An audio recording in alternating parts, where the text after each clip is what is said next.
Jamuria block football দল হেবে এবং তো আমরা চলে এলাম ঝাঁঝরা। চলো স্টেডিয়ামের ভিতরে ঢোকা যাক। তা আমরা স্টেডিয়ামের ভিতরে ঢুকে গেলাম। খেলা আর কিছুক্ষণের মধ্যে চালু হবে। হয়ে গেছে ম্যাচ অফিসিয়াল সহ দুটি ফুটবল টিম এবং একটা জাঁকজমকপূর্ণ খেলার জন্য আমরা চোখ তাকিয়ে বসে আছি এবং তার ফলাফল কি হতে চলেছে। হয়ে গেল চতুর্থ পর্যায়ে খেলা, দেখা যাক।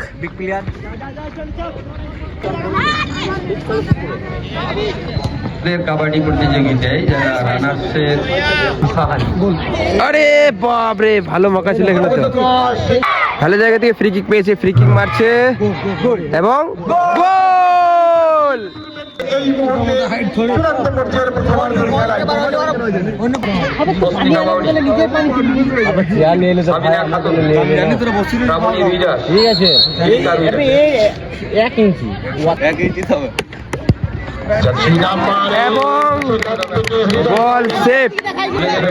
তো ইতিমধ্যে প্রথমার্ধের খেলা শেষ, 1 গোলে এগিয়ে আছে দুর্গাপুর ফরিদপুর ব্লক।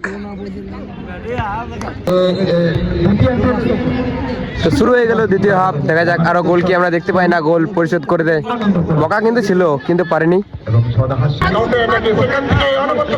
আরে বাপরে, ভালো সেভ করলো এখানে কিন্তু।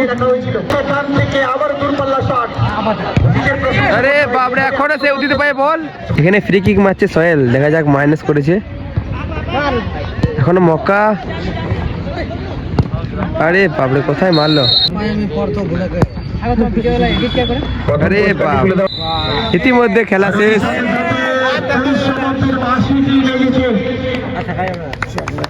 ম্যাচ অফিসিয়াল আনন্দ করার পক্ষ থেকে আর সেখান থেকে জামুরিয়া ব্লক ফুটবল দল হেবে এখন তোমরা হয়ে গেলে দুর্গাপুর ফরিদপুর ফুটবল দল হেবে। তো তোমরা দেখতে পেলে আজকে ভিডিওটি। তো ভিডিওটি যদি ভালো লেগে থাকে লাইক, কমেন্ট, শেয়ার। আর একটা কথা, নতুন কন্টেন্ট ব্লগ দেখার জন্য অপেক্ষা করুন।